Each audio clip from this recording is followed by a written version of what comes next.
আমি কৈ দিওঁ দেহৰক্ষীৰ যিটো প্ৰসংগ কালি মই মাজুলীৰ পৰা আহি থাকোঁতে মই মৰাণ পাওঁতে মোৰ এটা ফোন আহিছিলে কৈছিলে যে আপোনাক দেহৰক্ষী প্ৰদান কৰা হৈছে। তাৰপৰা মই শিৱসাগৰ পালোহি, ঘৰ পালোহি। তেতিয়া মই সন্মানেৰে দুইজন দেহৰক্ষীক মই ঘৰলৈ যাবলৈ ক'লোঁ। মোক দেহৰক্ষীৰ প্ৰয়োজনীয়তা নাই বুলি ক'লে। তাৰপৰা আজি ৰাতিপুৱা আকৌ দুজন দেহৰক্ষী দিছে আৰু মোক কৈছে যে আপুনি ল'বই লাগিব, আপোনাৰ জীৱনৰ প্ৰতি ভাবুকি আছে, মৌলবাদীৰ ভাবুকি আছে বুলি এনেধৰণৰ এষাৰ কথা কোৱা হৈছে। এতিয়া কথাটো হৈছে কি, দেশ জাতিৰ বাবে শ্বহীদ হ'বলৈ মই সাজু আছোঁ। দেশক লৈ, জাতিক লৈ কোনো ধৰণৰ কম্প্ৰমাইজ কৰা নহ'ব। যদি কোনোবা বাংলাদেশীয়ে মোক হত্যা কৰিম বুলি ভাবিছে, তেনেহ'লে এটা কথা স্পষ্ট, শৃংখলচলীয়া কিন্তু অকলে নমৰে, লগত দুই চাৰিটাক লৈ যোৱা হ'ব। আৰু সেইকাৰণে মই কৈছিলোঁ যে গৃহ বিভাগক মোক এটা বন্দুক দিয়ক, কিন্তু মোক বন্দুকটো দিয়া নাই।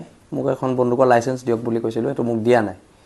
আৰু এটা কথা, যিটো ৰঙৰ গুলীয়ে মোৰ বুকু সোমাব সেইটো ৰং অসমত নাথাকিব, সেইটো কথা একদম স্পষ্টকৈ কৈ দিয়া হৈছে। আৰু যুঁজিবলৈ মৰিবলৈ আমি সাজু আছোঁ, একদম স্পষ্ট কথা। আৰু অনাগত দিনত খিলঞ্জীয়া মানুহৰ, হিন্দু মুছলমানৰ ঊৰ্ধত গৈ খিলঞ্জীয়া মানুহৰ অধিকাৰ ৰক্ষাৰ যুঁজখন আমাৰ চলি যাব। আৰু বীৰ লাচিত সেনাৰ প্ৰত্যেক সৈনিক মোৰ সাহস, অসমৰ খিলঞ্জীয়া জনগণ মোৰ সাহস। আৰু খিলঞ্জীয়া জনগণে মোক নিৰাপত্তা দিব বুলি মই সদায় ভাবোঁ। আৰু তথাপিতো চৰকাৰে যিহেতু কৈছে, কিবা ইনপুট থাকিব পাৰে তেখেতলোকৰ, সেই বিষয়ে মই জ্ঞাত নহয়। আৰু অনাগত দিনত মই পুনৰ কৈছোঁ, এখন ঐক্যবদ্ধ সংগ্ৰাম হ'ব। দুইজন গুৱাহাটীৰ পৰা আহিছে, তেওঁলোক স্পেচিয়েল ব্ৰাঞ্চৰ মানুহ বুলি কৈছে, আহিছে। আৰু আমাক আৰক্ষী প্ৰশাসনে জনাইছে যে আমি ল'বই লাগিব বুলি কৈছে। আৰু সেইকাৰণে নাই, মোক কৈছে যে মৌলবাদী সংগঠনৰ পৰা আপোনাৰ জীৱনলৈ ভাবুকি আছে। কিন্তু এটা কথা স্পষ্টকৈ কৈ দিওঁ, আমি কোনো মৌলবাদী সংগঠনলৈ আমি ভয় নকৰোঁ। যদি যুদ্ধ হয়, যুদ্ধ হ'ব, আক্ৰমণ হ'লে প্ৰত্যাক্ৰমণ হ'ব। আৰু যদি আজি কোনোবা মৌলবাদীৰ হাতত শৃংখলচলীয়া প্ৰাণ দিবলগীয়া হয়, শৃংখলচলীয়া হাঁহি হাঁহি প্ৰাণ দিব। কিন্তু তাৰ পিছৰ পৰ্যায়টো কিন্তু খুব ভয়ানক হ'ব। বীৰ লাচিত সেনা কোনো সৈনিক, অসমৰ খিলঞ্জীয়া জনগণ কোনো বহি নাথাকে। এইখন যুদ্ধ যদি কৰিব বিচাৰিছে কোনোবা মৌলবাদী শক্তিয়ে, তেন্তে সেইখন যুদ্ধ হ'ব, সেইটো স্পষ্ট কথা। অসমৰ খিলঞ্জীয়া জনগণ, অসমীয়া মানুহৰ কাৰণে যদি জীৱন দিব লাগে, তাতকৈ আৰু ভাগ্যৰ কথা কি আছে? তাতকৈ ভাগ্যৰ কথা কিবা থাকিব পাৰে নেকি? আৰু এটা কথা স্পষ্ট মই পুনৰ কৈ দিছোঁ, প্ৰত্যেক মৌলবাদী সংগঠনক মই সকীয়াই দিছোঁ এটা কথা, আমি যুঁজৰ কুকুৰা হয়, আমি যুঁজত মৰিম, কিন্তু আমি অকলে নমৰোঁ, সেইটো কথা একদম স্পষ্ট।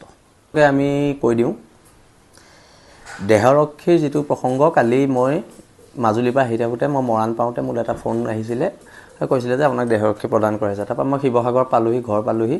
তেতিয়া মই সন্মানেৰে দুইজন দেহৰক্ষীক মই ঘৰলৈ যাবলৈ ক'লোঁ। মোক দেহৰক্ষীৰ প্ৰয়োজনীয়তা নাই বুলি ক'লে। তাৰপৰা আজি ৰাতিপুৱা আকৌ দুজন দেহৰক্ষী দিছে আৰু মোক কৈছে যে আপুনি ল'বই লাগিব, আপোনাৰ জীৱনৰ প্ৰতি ভাবুকি আছে, মৌলবাদীৰ ভাবুকি আছে বুলি এনেধৰণৰ এষাৰ কথা কোৱা হৈছে। এতিয়া কথাটো হৈছে কি, দেশ জাতিৰ বাবে শ্বহীদ হ'বলৈ মই সাজু আছোঁ। দেশক লৈ, জাতিক লৈ কোনো ধৰণৰ কম্প্ৰমাইজ কৰা নহ'ব।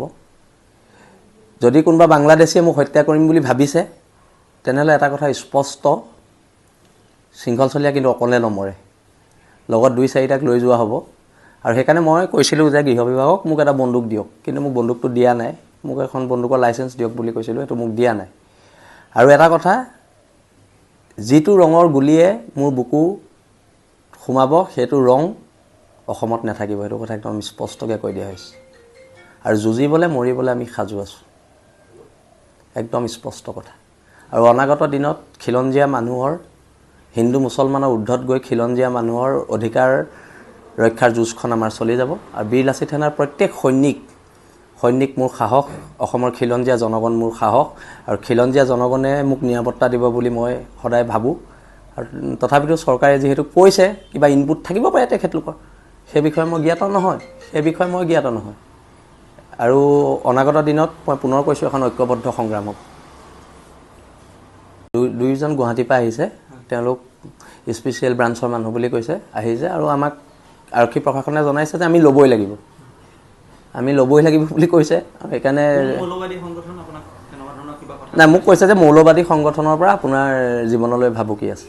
কিন্তু এটা কথা স্পষ্টকৈ কৈ দিওঁ, আমি কোনো মৌলবাদী সংগঠনলৈ আমি ভয় নকৰোঁ। যদি যুদ্ধ হয়, যুদ্ধ হ'ব, আক্ৰমণ হ'লে প্ৰত্যাক্ৰমণ হ'ব। আৰু যদি আজি কোনোবা মৌলবাদীৰ হাতত শৃংখল চলিয়াই প্ৰাণ দিবলগীয়া হয়, শৃংখল চলিয়াই হাঁহি হাঁহি প্ৰাণ দিব, কিন্তু তাৰ পিছৰ পৰ্যায়টো কিন্তু খুব ভয়ানক হ'ব। বীৰ লাচিত সেনা কোনো সৈনিক, অসমৰ খিলঞ্জীয়া জনগণ কোনো বহি নাথাকে। এইখন যুদ্ধ যদি কৰিব বিচাৰিছে কোনোবা মৌলবাদী শক্তিয়ে, তেন্তে সেইখন যুদ্ধ হ'ব। সেইটো স্পষ্ট কথা। অসমৰ খিলঞ্জীয়া জনগণ, অসমীয়া মানুহৰ কাৰণে যদি জীৱন দিব লাগে, তাতকৈ আৰু ভাগ্যৰ কথা কি আছে? তাতকৈ ভাগ্যৰ কথা কিবা থাকিব পাৰে নেকি? আৰু এটা কথা স্পষ্ট মই পুনৰ কৈ দিছোঁ, প্ৰত্যেক মৌলবাদী সংগঠনক মই সকীয়াই দিছোঁ এটা কথা, আমি যুঁজৰ কুকুৰা হয়, আমি যুঁজত মৰিম, কিন্তু আমি অকলে নমৰোঁ, সেইটো কথা একদম স্পষ্ট।